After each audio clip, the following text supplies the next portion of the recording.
5 Januari. Shalom Bapak Ibu yang terkasih di dalam Tuhan. Renungan pada saat ini berjudul Menang.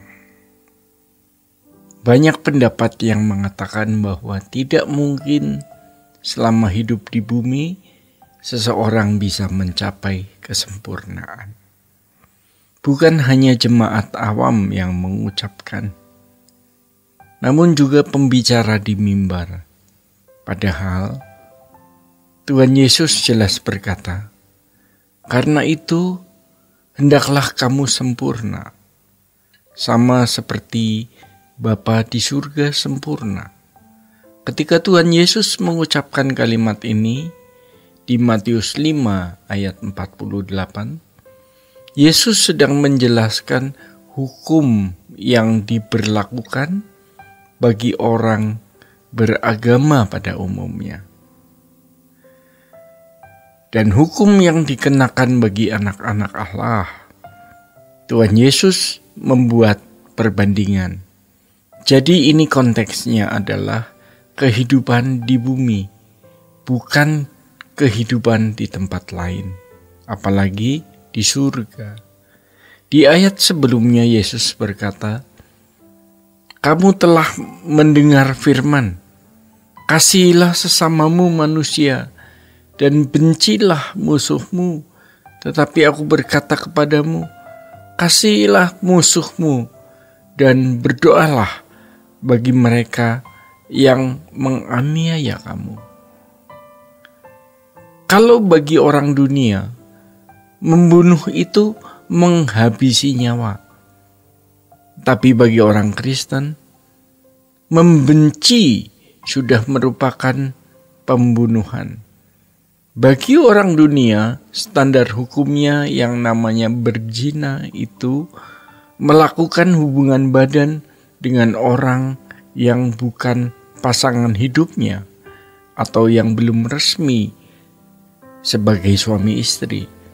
Tetapi bagi orang percaya, memandang lawan jenis dan mengingininya sudah dikategorikan berzina, yang kemudian ditutup dengan kamu harus sempurna, sama seperti Bapa di surga sempurna.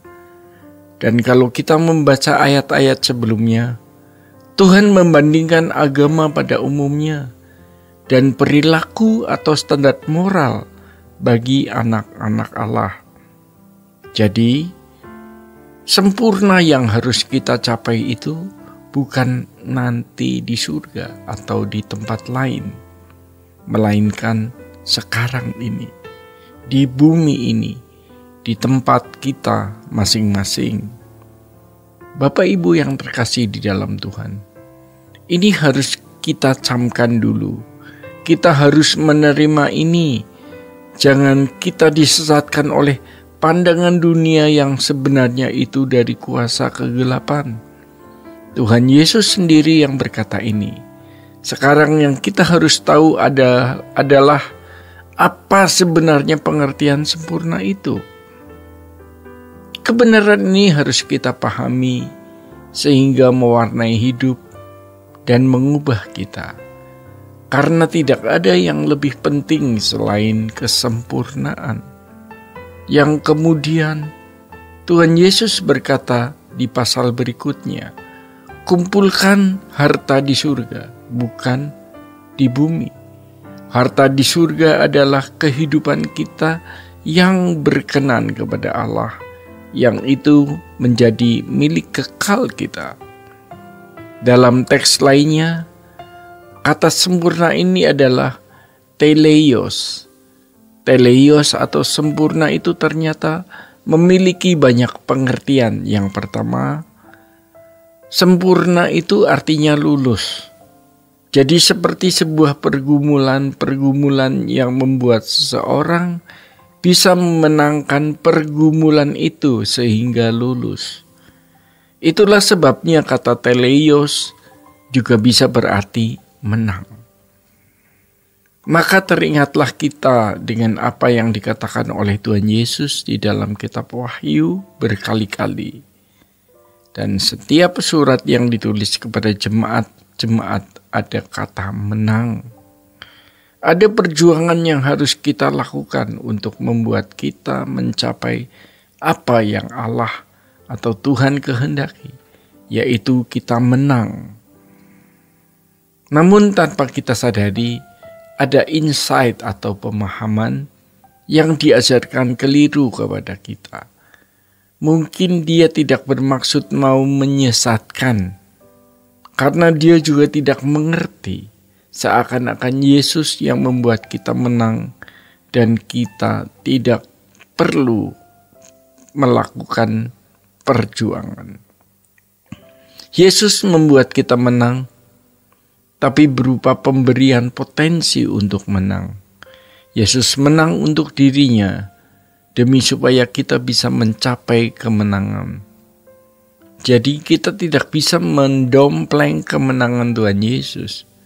Kita harus punya kemenangan sendiri, yang karenanya Yesus berkata, "Menanglah kamu, seperti aku menang." Dan itu diulang berkali-kali. Seperti aku menang, kamu juga harus menang.